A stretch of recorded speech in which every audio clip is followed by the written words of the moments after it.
551 പടികൾ.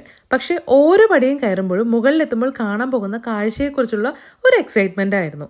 ഇതാണ് saint Peter's ബസിലിക്കയുടെ dome. Vatican സിറ്റിയുടെ ഏറ്റവും മനോഹരമായ കാഴ്ച കാണാൻ ഞാൻ കയറിയത് ഇവിടെയാണ്. മുഴുവൻ പടികളും കയറിയാൽ 551 സ്റ്റെപ്സാണുള്ളത്. ലിഫ്റ്റ് എടുത്താലും അവസാനം 320 സ്റ്റെപ്സ് എന്തായാലും കയറണം. ചില ഭാഗങ്ങൾ ഇടുങ്ങിയതും കുറച്ച് ബുദ്ധിമുട്ടുള്ളതുമാണ്. പക്ഷേ മുകളിലെത്തിയപ്പോൾ കണ്ട വ്യൂ മതി ആ ക്ഷീണം എല്ലാം മറക്കാൻ. മുകളിൽ നിന്ന് Saint Peter's Square, Vatican City, Rome നഗരത്തിൻ്റെ ബ്യൂട്ടിഫുൾ സ്കൈലൈൻ എല്ലാം ഒരുമിച്ച് കാണാം. ഈ പ്രശസ്തമായ ഡോമിൻ്റെ രൂപകൽപ്പനയിൽ മൈക്കിൾ ആഞ്ചലോ വലിയ പങ്ക് വഹിച്ചിട്ടുണ്ട്.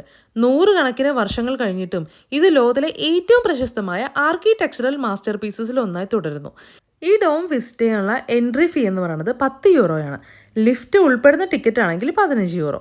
റോമിൽ വരുമ്പോൾ ഈ എക്സ്പീരിയൻസ് തീർച്ചയായും ട്രൈ ചെയ്യണം. കാരണം ഈ ഡോമിന് മുകളിൽ നിന്നുള്ള കാഴ്ച അത്രയ്ക്ക് മനോഹരമാണ്. അപ്പോൾ താങ്ക്സ് ഫോർ വാച്ചിങ്. ചാओ ചാओ.